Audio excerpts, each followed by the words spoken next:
এই ইউটিউব চ্যানেলে আপনাদের সবাইকে স্বাগত। এই চ্যানেলে নিয়মিতভাবে আমি পোস্ট অফিস ব্যাংকের বিভিন্ন স্কিম বলে থাকি। আজকের এই ছবি দেখে আপনারা নিশ্চয়ই বুঝতে পারছেন যে আমি পোস্ট অফিসের আরেকটি নতুন স্কিম সম্পর্কে আপনাদের বলতে চাই, যেখানে আপনারা খুব অল্প সামান্য বিনিয়োগ করে একটা ভালো সুবিধা মতন অর্থ পেতে পারেন। কী সেই সুবিধা, কীভাবেই বা আপনারা এই সুবিধা পেতে পারেন, সেটাই আপনাদের বিস্তারিতভাবে আমি জানাবো। ভিডিওটা অবশ্যই আপনারা ভালো করে দেখুন, লাইক শেয়ার ও কমেন্ট অবশ্যই করবেন। আসুন তাহলে শুরু করা যাক।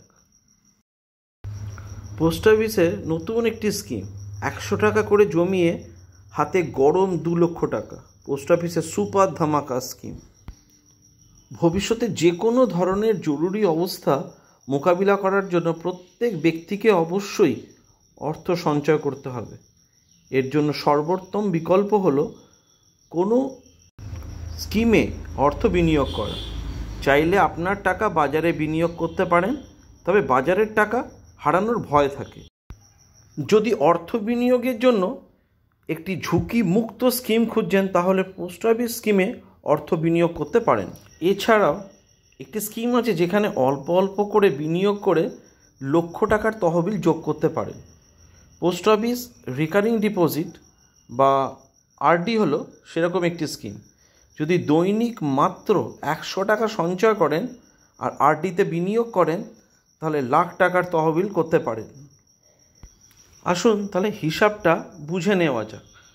পোস্ট অফিসের রেকারিং ডিপোজিট আরডি, প্রতিদিন 100 টাকা সঞ্চয় করে পুরো মাসে 3000 টাকা সাশ্রয় করবেন। এই টাকা পোস্ট অফিসের আরডিতে প্রতি মাসে 5 বছরের জন্য বিনিয়োগ করতে হবে। প্রতি মাসে আরডি 3000 টাকা বিনিয়োগ করে 1 বছরের আরডিতে 36,000 টাকা বিনিয়োগ করবেন। তাহলে 5 বছরের জন্য আরডিতে 1,80,000 টাকা বিনিয়োগ করবেন। আরডিতে 6.7% হারে সুদ পাবেন। 5 বছর ধরে পুরো 2,14,097 টাকা পাবেন, যার মধ্যে 34,000 টাকা হবে শুধুমাত্র সুদ। আরডি অকালে ম্যাচিউর হলে ক্ষতি হবে? তবে যদি এই ম্যাচুরিটি হওয়ার আগে আরডি বন্ধ করেন, তাহলে পোস্ট অফিসের সেভিংস অ্যাকাউন্টের সুদের হারে সুদ পাবেন। বর্তমানে পোস্ট অফিসের সেভিংস অ্যাকাউন্টের সুদের হার মাত্র 4%। সেই জন্য বিনিয়োগ করার আগে অবশ্যই ভালো করে চিন্তাভাবনা করে নিতে হবে। আজকের ভিডিওটা এই পর্যন্তই। যদি ভিডিওটা আপনাদের ভালো লেগে থাকে, তাহলে অবশ্যই চ্যানেলটাকে সাবস্ক্রাইব করে দেবেন এবং সবসময় পাশে থাকবেন।